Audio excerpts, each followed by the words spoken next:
Polres Lok Semawe menangkap 2 tersangka kasus pembakaran rumah warga di Aceh Utara dan kepemilikan senjata api ilegal jenis revolver.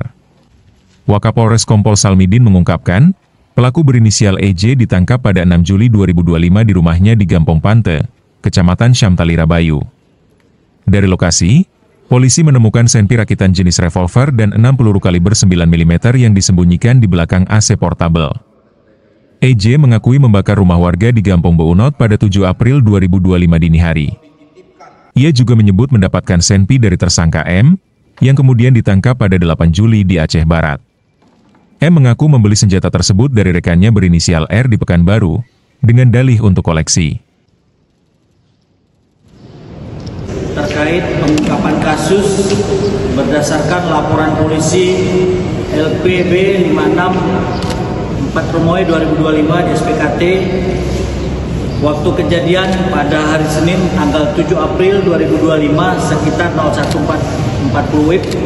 Tempat kejadian di Dusun Gampung Bunot, Kecamatan Syamtali Rabayu, Aceh Utara.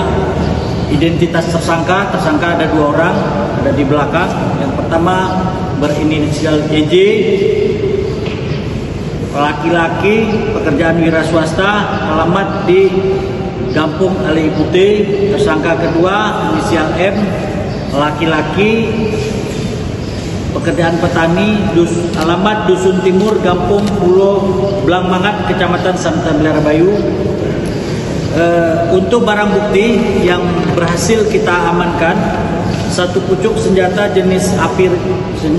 api jenis rakitan revolver ada di depan, nanti kita tampilkan kepada rekan-rekan. Yang kedua, 1 unit sepeda motor Vario warna merah ada di sisi kiri kita, 1 buah mancis yang digunakan alat membakar. Yang ketiga, 6 butir peluru amunisi kaliber 9 mm.